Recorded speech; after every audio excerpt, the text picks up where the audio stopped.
Habits are a big part of who you are. In fact, 70% of your waking behavior is made up of habitual behavior. On one hand, this means that once you have established good habits, it will be like having a superpower, effortlessly propelling you towards success. On the other hand, bad habits can act like invisible chains, constraining your potential and hindering your progress. In this protocol, you will finally get the keys to unlock the power of habits. We are going to dive deep into the biology of habit formation and habit breaking, and you are going to learn about explicit steps that you can use to leverage these processes. So, let's sit tall, breathe deeply, and absorb everything this video has to offer. Did you know that there is a mental exercise you can do right now, which has been proven to increase the likelihood of you establishing a habit, even if you do the exercise just once? First, you have to understand the difference between episodic and procedural memory. Episodic memory involves recalling specific events or experiences, while procedural memory focuses on retaining the step-by-step sequence necessary for achieving a desired outcome. Procedural memory is like following a recipe. When you bake a cake, you go step by step. At first, you need the recipe to guide you, but with practice, you remember the process. Now, here comes the key part. Relying more on procedural memory has been shown to be extremely beneficial for the formation of habits. How can you leverage that? Well, a simple visualization exercise is all it takes to reap the benefits. The next time you want to adopt a new habit, imagine yourself doing the specific sequence of events required to execute that event. For example, if you would want to adopt a journaling habit, you could picture yourself setting aside time in the evening, perhaps after dinner or before bed, to sit down at your journaling spot. Imagine the surrounding environment, and then visualize yourself opening your journal and grabbing your favorite pen. Feel the texture of the paper under your fingertips and the smooth flow of ink as you begin to write. Picture yourself reflecting on your day, recalling significant events. Lastly, see yourself closing your book and finish visualizing. You get the point. You can give this technique a boost by broadening the time frame and positively anticipating the period before and after the habit execution. This way you leverage a mechanism called reward prediction error, by which dopamine motivates behavior. This expanded time frame enhances the overall reward prediction error associated with the habit, making it more likely to be reinforced and repeated in the future. Task bracketing sets a neural imprint, kind of like a fingerprint in the brain, that shows your brain that a particular behavior has to happen at a specific time, so much so that it becomes reflexive. The good news is that there is a way to build up task bracketing. This way, you can orient your nervous system in the direction of this task bracketing process, and in turn, shift your nervous system towards the execution of a given habit. The key lies in inserting habits in particular phases of the day, because it turns out that some phases of the day are associated with beneficial chemicals and neural circuits for habit formation.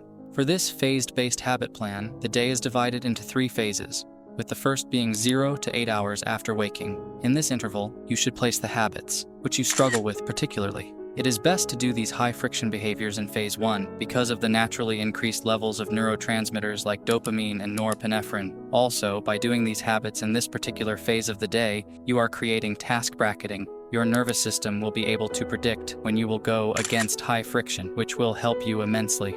Phase 2 is about 9 to 15 hours after waking, and the perfect interval for habits that require less effort to overcome resistance, making it a good time for practicing habits that are not overly demanding. This is because levels of dopamine, norepinephrine, and cortisol tend to decrease during the second half of the waking period, while serotonin increases, which diminishes your ability to overcome high resistance. Doing low-friction habits at this time is also, again, leveraging task bracketing by associating certain behaviors with certain neurochemical states. The last phase, which is phase 3, happens about 16 to 24 hours after waking and is the time period where you reap the benefits of doing the high-friction behavior in phase 1. Here, you really lock the behavior into the nervous system through Hebbian mechanisms like NMDA receptors. How does this happen? Through neuroplasticity. And where does neuroplasticity occur? During sleep and deep rest. So, optimizing your sleep is the key for habit formation and to ultimately make the execution of habits easier.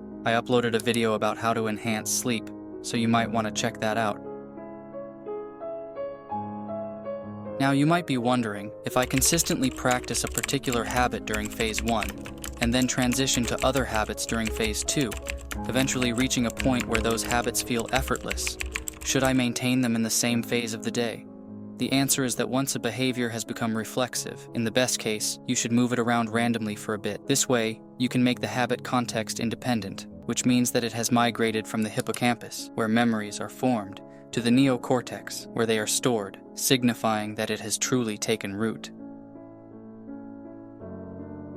Okay, we have talked extensively about how to form a desirable habit, but how can you break the already strongly established bad habits? To effectively break these counterproductive habits, you need to engage in the process of long-term depression. Here, I am not talking about the psychological depression, but rather the weakening of connections between two neurons, which happens if one neuron is active and the other is not active within a specific time window. Even if the connection between the neurons started off strongly, if they are not activated together within the defined time frame, the connection will weaken. In other words, you can break bad habits by disrupting the synchronization of neurons involved in the behavior. This begs the question of what you can do to disrupt the existing neural circuits. The next time you realize you are doing a bad habit, engage in a positive habit immediately after. As I said before, by introducing this new element and thereby disrupting the nature of neural circuits responsible for the bad habit, you make it easier to rewrite the script. For example, when you find yourself reflexively going on your phone to scroll on social media, you could do something like breath work for a few minutes.